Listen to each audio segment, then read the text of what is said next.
tonight, mental health care deserves more investment, villagers to flee the encroaching sea, and the Australian police rugby team impressed with the Fijian flair. Good evening, you're watching Fiji Today. Changes to the law, decentralization of mental health facilities, and specialist training are needed if Fiji is to effectively address the issue of mental health challenges. Health Minister Dr. Neil Sharma highlighted these shortfalls while addressing a regional committee meeting on the issue held in Manila, Philippines. Dr. Neil Sharma told the World Health Organization Regional Committee for the Western Pacific that Pacific small island developing states need technical support which is culturally sensitive and locally applicable in addressing mental health care. He says the current undergraduate medical training doesn't holistically address mental health care. Dr. Sharma says Fiji and other PSIDS need training that will allow health workers to care for various mental health illnesses and not just serious personality disorders as is the current practice. Asian Federation of Psychiatrists has shown some interest in assisting with training and service delivery provided they partner with WHO. Dr. Sharma says the WHO Western Pacific Regional Office must make a clear decision on the issue because it will not only benefit Fiji but all small Pacific island states as well. Today is World Mental Health Day. To mark the day, mental health advocates marched from the Suva Flea Market to Sukuna Park this morning. Theme for the day, The Great Push, Invest in Mental Health, challenges government and stakeholders to invest more in mental health care.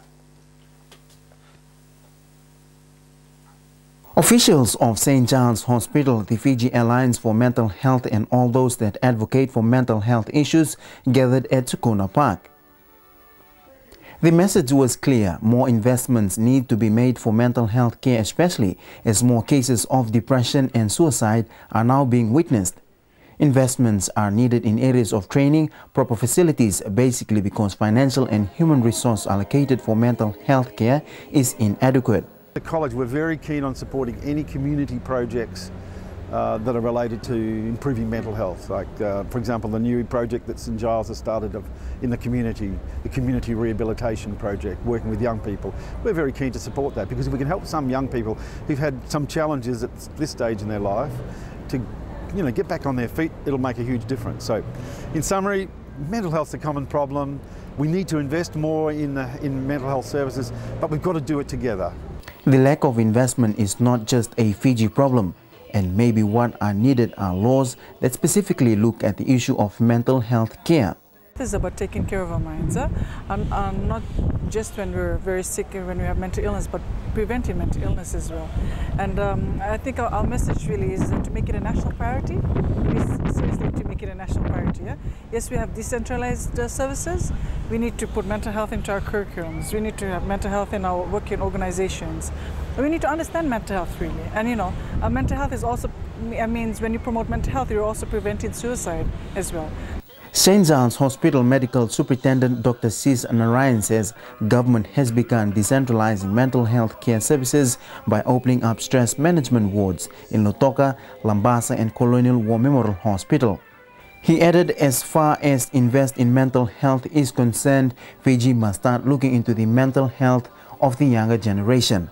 Rajesh Parmal has been a patient of St. Giles Hospital. Thank you very much, Rajesh Parmal from Nabu Nandi, and give a thanks for my family who live in Nandi, Singatoka and Fiji.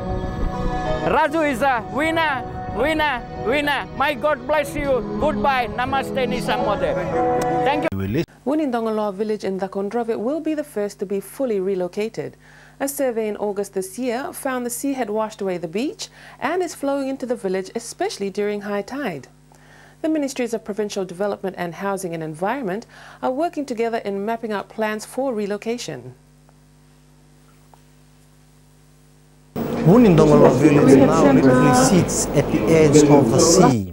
Wunindongaloa lies on the northeastern side of Honolulu, approximately 25 kilometers away from Savu town along the Natewa Bay. Government officials visited Wunindongaloa on the 9th of August this year and found the severe marks climate change had left on the village.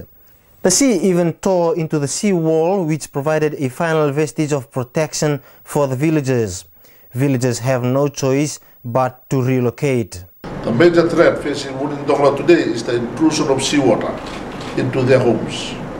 Storm surges, spring high tide, cyclone intrusion, tidal effect, and a few other natural forces have contributed to the existing risks in this village. With a population of 150 people, relocation will be extensive.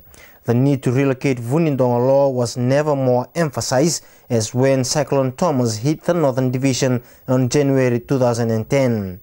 The village was underwater for several days.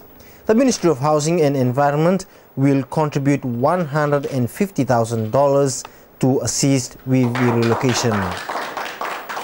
We all understand that Wunindongla village has been under threat due to climate change and other risks for the last few years, but unfortunately due to funding constraints we were not able to assist earlier on, and we are indeed thankful to the ministry, particularly the Department of Environment.